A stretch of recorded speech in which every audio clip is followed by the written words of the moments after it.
Hey, yo, hey, I'm an addict named Austin. I got clean here at Serenity House on October 19, 2014. Let's read the Just for Today. February 12th, living in the moment. We regretted the past, dreaded the future, and weren't too thrilled about the present. Until we experience the healing that happens when we work the 12 steps, it is doubtful that we can find a statement more true than the quote above. Most of us come to NA hanging our heads in shame, thinking about the past and wishing we could go back and change it. Our fantasies and expectations about the future may be so extreme that, on our first date with someone, we find ourselves wondering which lawyer we'll use for the divorce.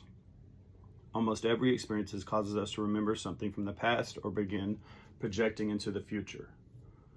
At first, it's difficult to stay in the moment. It seems as though our minds won't stop.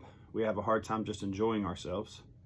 Each time we realize that our thoughts are not focused on what's happening right now, we can pray and ask a loving God to help us get out of ourselves.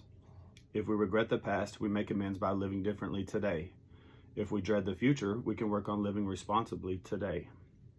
When we work the 12 steps and pray each time we discover we're not living in the present, we'll notice that those times aren't occurring as often as they used to. Our faith will help us live just for today. We'll have hours, even days, when our full attention is focused on the current moment in time, not the regrettable past or the fearful future. Just for today, when I live fully in each moment, I open myself to joys that might otherwise escape me.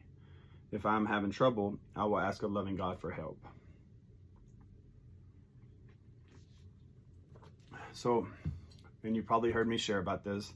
In the beginning, it's about the obsession and the compulsion to use, right? And or the total self-centeredness, the idea that I've got to find something that works for me, right? And we're not always realizing that we're selfish at the moment. But later on, once I start living this program, working this program and living this program, I realize that I have, I can be obsessing and compulsive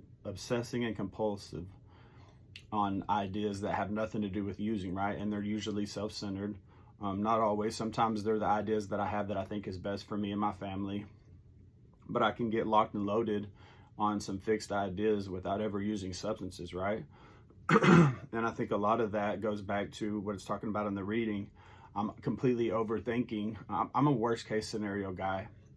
And so whenever something happens, I think about the worst case. And if I can handle that, then I'm all right. If the worst case is pretty bad, I start to overthink and try to take control of the situation, right? Like I know what's best.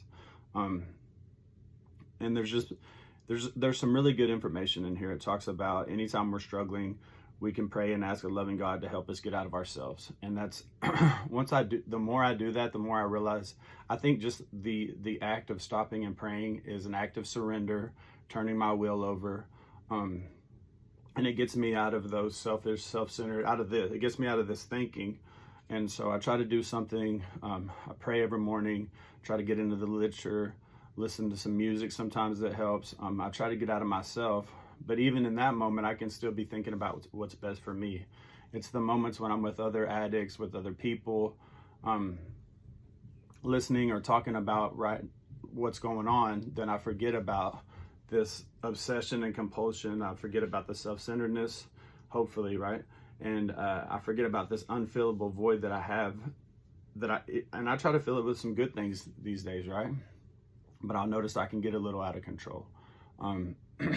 I've noticed that when I let go and let God, right, that my days are a little better than when I try to control them. Because if you're anything like me, I used to early in recovery, I had a lot of things going on, probation, child support, court dates and stuff like that. And I would leave those places and my mind would just race. And I would go through all these scenarios. And when I would meet people that I wanted a relationship with, all these scenarios, and I was like wearing myself out, only to find out that it was a lot better if I just let God or let it play out naturally, right?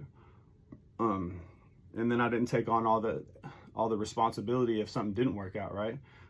Even though probably most of the time I had a big part in why it did or didn't work out. And so all that to say that whenever I ask for a loving God's help, it's an act of surrender, and it helps me turn my will and my life over. Because even with a little over 10 years clean, I can make myself and everybody around me miserable, right? And it's not always in the name of something bad. a lot of the times I'm trying to, I'm a little codependent and I'm trying to make everybody happy. And you notice there's lots of I's in that statement. And so I have to try to get away from the total self-centeredness and let God do his thing, right? Let the recovery process happen in my life and live this program. Anyways, I hope that helped. Thank y'all for tuning in. We will talk to you tomorrow.